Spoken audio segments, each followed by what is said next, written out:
ನಮಸ್ಕಾರ ಸ್ನೇಹಿತರೆ, ಎಲ್ಲರಿಗೂ ಶುಭ ಹಾರೈಸುತ್ತಾ ಇವತ್ತು ನುಗ್ಗೆಕಾಯಿ ಬೇಳೆ ಸಾಂಬಾರು ಮಾಡೋದು ಹೇಗೆ ಅಂತ ನೋಡೋಣ. ಒಂದು ಪಾತ್ರೆ ತೊಗೊಂಡು ತೊಳೆದಿಟ್ಕೊಂಡಿರೋ ನುಗ್ಗೆಕಾಯಿನ ಒಂದು ಪಾತ್ರೆಗೆ ಹಾಕ್ಕೊಂಡು ಸ್ವಲ್ಪ ನೀರು ಹಾಕ್ಕೊಂಡು ಉಪ್ಪು ಹಾಕ್ಕೊಂಡು ಬೇಕಿಟ್ಕೋಬೇಕು. ಮತ್ತು ಕುಕ್ಕರ್ ತೊಗೊಂಡು ಅದ್ರಲ್ಲಿ ಸ್ವಲ್ಪ ತೊಗರಿ ಬೇಳೆ ಹಾಕ್ಕೊಂಡು ಹಚ್ಚಿಟ್ಕೊಂಡಿರೋ ಟೊಮೆಟೊ, ಅರಿಶಿನ ಪುಡಿ, ಒಂದು ಸ್ವಲ್ಪ ಎಣ್ಣೆ, ಉಪ್ಪು ಹಾಕ್ಕೊಂಡು ಅದನ್ನು ಬೇಕಿಟ್ಕೋಬೇಕು.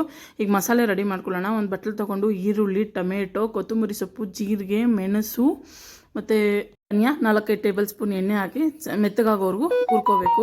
ಸೀಸರ್ ತೊಗೊಂಡು ತುರಿದಿಟ್ಕೊಂಡಿರೋ ಕೊಬ್ಬರಿ, ನಾವು ಹುರಿದಿಟ್ಕೊಂಡಿರ್ತೀವಲ್ಲ ಅದು ತಣ್ಣಗಾಗಿರೋ ಮಿಶ್ರಣ, ಒಂದು ಸ್ವಲ್ಪ ಸಾಂಬಾರು ಪುಡಿ, ಧನಿಯಾ ಪುಡಿನ ಹಾಕ್ಕೊಂಡು ನುಣ್ಣಗೆ ರುಬ್ಕೋಬೇಕು. ಮತ್ತು ಬೇಯಿಸಿಟ್ಕೊಂಡಿರೋ ಬೇಳೆನ ಕೂಡ ಹಾಕಿ ನುಣ್ಣಗೆ ರುಬ್ಕೋಬೇಕು.